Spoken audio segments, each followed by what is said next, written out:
A special thank you to each of our subscribers who make this channel possible. Here's today's story.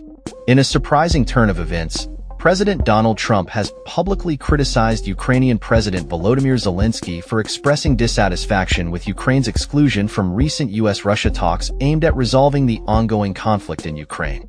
Speaking to reporters at his Mar-a-Lago resort in Florida, Trump conveyed his disappointment over Zelenskyy's remarks, suggesting that Ukraine had ample opportunity to negotiate a settlement prior to the war's escalation in February 2022. Trump stated, "I'm very disappointed. I hear that they're upset about not having a seat at the talks. Well, you've been there for 3 years. You should have never started it. You could have made a deal."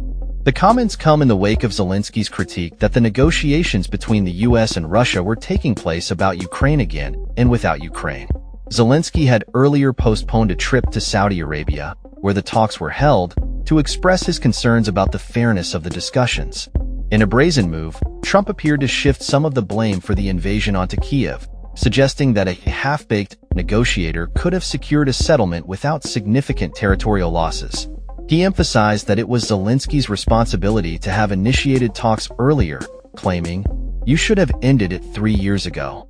The remarks have sparked outrage among Ukrainian officials, who argue that any peace deal must include their input and consent.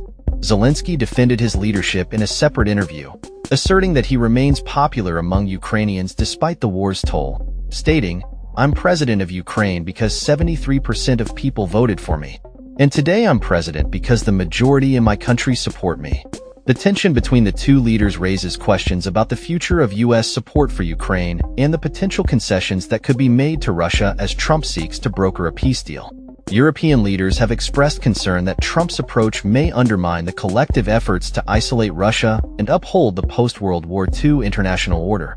As the situation evolves, the stakes remain high for Ukraine, with Trump indicating he may meet with Russian President Vladimir Putin soon to discuss the conflict further.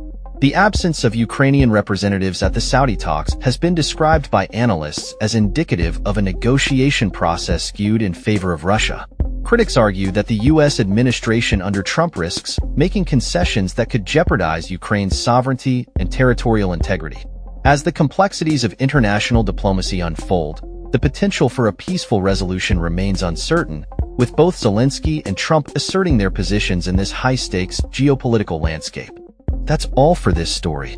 We upload videos every day covering many different subjects, so hit that subscribe button to stay informed. Thanks for watching.